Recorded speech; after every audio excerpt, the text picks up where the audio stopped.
My name is Ian Freeman. I'm ranked #1 in Britain heavyweight Vale Tudo fighter. Vale Tudo, for those that don't know, is Portuguese for anything goes. You can combine judo, boxing, kickboxing, any martial art you can think of. That's my sport, and I'm #1 in Britain.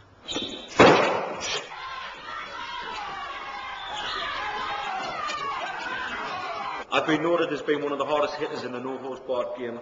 I fought Travis Fulton, who at the time was the world champion. After the match, he said he'd never been hit as hard in his life. His words were, "You hit like a Mack truck." Fear is something that's not even in my vocabulary, to be honest. If anything, I get excited. I get too excited. I mean, that's why I've got good cornermen there to calm me down, to keep me nice and relaxed. But the day I start fearing a man is the day I retire.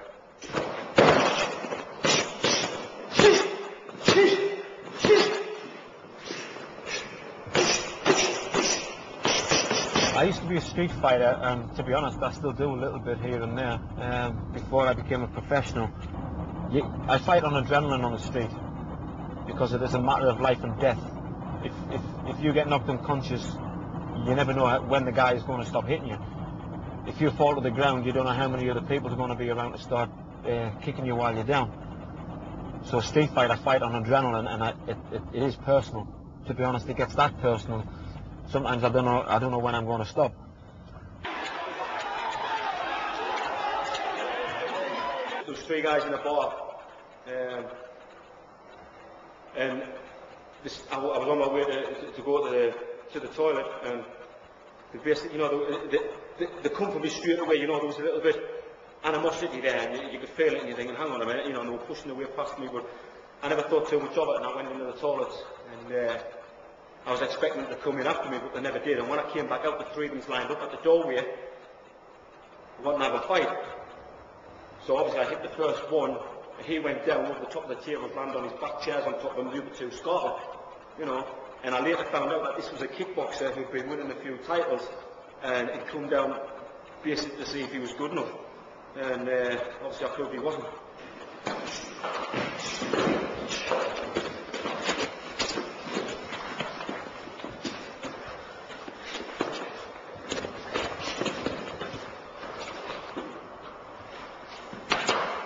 To be honest, there's a lot of men out there who are fucking fruitcakes. I mean, all it takes is for one idiot who has lost a little bit of reputation. So what's that idiot going to do to gain his reputation back? He'll sit and think and say, right, who's recognised as one of the hardest men in Britain? Who's recognised as one of the best fighters in Britain? Oh, Ian Freeman. I know what I'll do. Boom. Or stick a knife.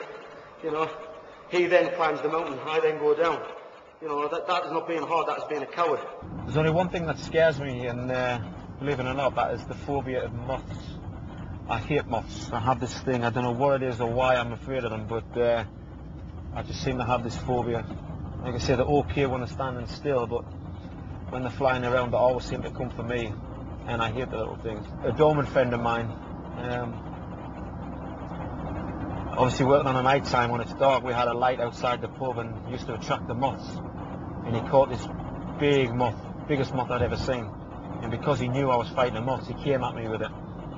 And I begged and pleaded with him to put it down and not try and, throw it in my face, but he kept coming at me and coming at me.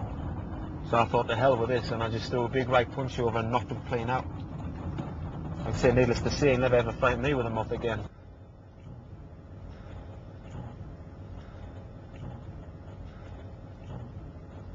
I mean, I've heard people... What, you got a fucking problem, like, you fucking wanker?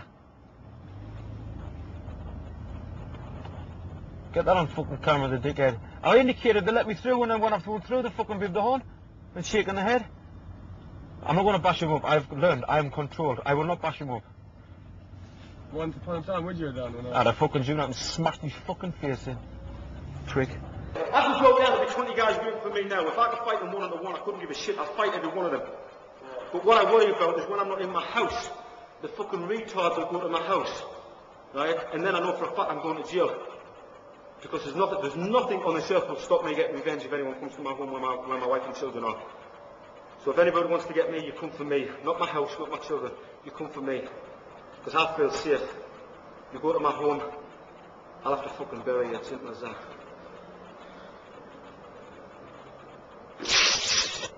How hard are you